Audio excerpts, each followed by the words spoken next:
Hello friends, welcome to my YouTube channel.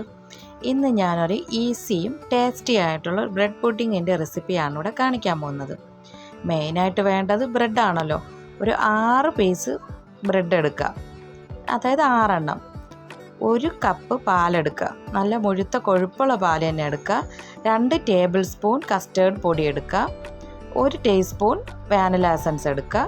ഒരു 6-7 teaspoon പഞ്ചസാര എടുക്കുക. അതായത് നമ്മുടെ മധുരത്തിന് ആവശ്യമായിട്ടുള്ള എടുത്താൽ മതിയാവും.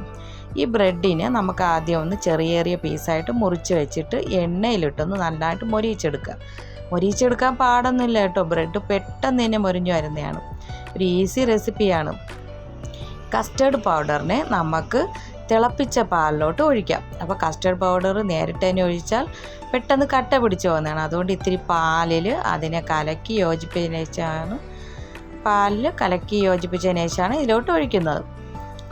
കണ്ടോ, കസ്റ്റേർഡ് പൗഡർ ഒഴിക്കുമ്പോൾ തന്നെ പാല് കുറുകി വരുന്നത് കാണാം. അപ്പുറത്തെ അടുപ്പിൽ ബ്രെഡിനെ പൊരിച്ച് മാറ്റിയിട്ടുണ്ട്.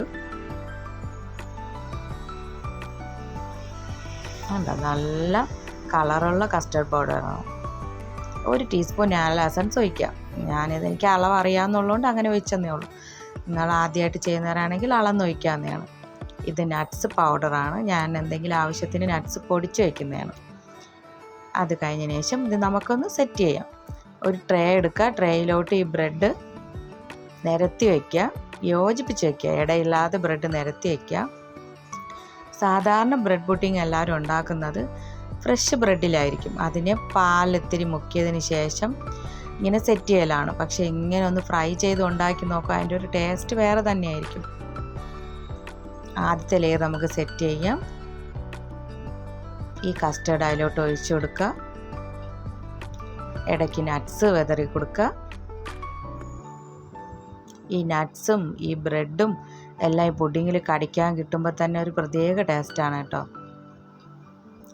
നമ്മളെ കുതിർന്ന പുഡിങ് ആയിട്ടിരിക്കില്ല, നല്ല ഫ്രഷ് പുഡിങ് ആയിരിക്കും. എന്ന് വെച്ചാൽ നമുക്ക് എന്തെങ്കിലും കടിക്കാൻ കിട്ടുമ്പോൾ അതൊരു പ്രത്യേക ടേസ്റ്റ് ആയിരിക്കും അല്ലേ.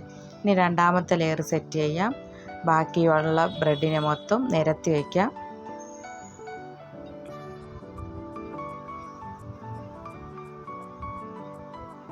നിരത്തി സെറ്റ് ചെയ്ത് കൊടുക്കാം. ബ്രെഡ് പെട്ടെന്ന് മൊരിഞ്ഞ് കിട്ടും കേട്ടോ, അത് ശ്രദ്ധിക്കണേ. എണ്ണയിൽ ഇടുമ്പോൾ തന്നെ അത് പെട്ടെന്ന് മൊരിഞ്ഞ് കിട്ടുന്നതാണ്. പെട്ടെന്ന് എടുക്കാൻ നോക്കുക, അല്ലാന്നുണ്ടെങ്കിൽ കരിഞ്ഞു പോകുന്നതാണ്. ബാക്കി വരുന്ന കസ്റ്റേർഡ് അതിൻ്റെ മീതെ ഒഴിച്ചു കൊടുക്കുക. ഒരു സൈഡില്ലാതെ എല്ലാ സൈഡും ഫില്ലാക്കി കൊടുക്കുക.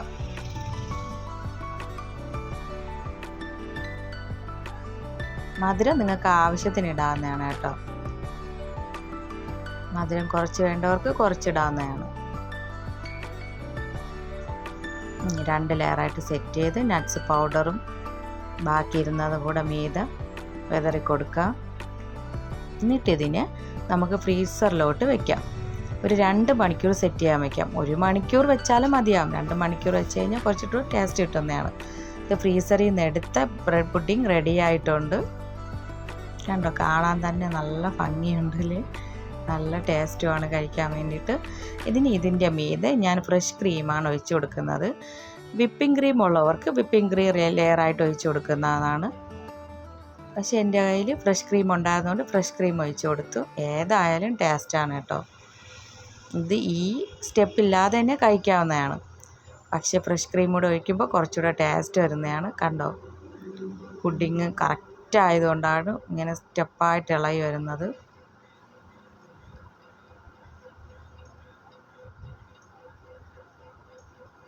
നല്ല ടേസ്റ്റി ബ്രെഡ് പുഡിങ് ഇവിടെ റെഡി ആയിട്ടുണ്ട്.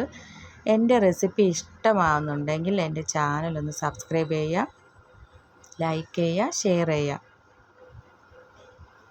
Thank you for watching.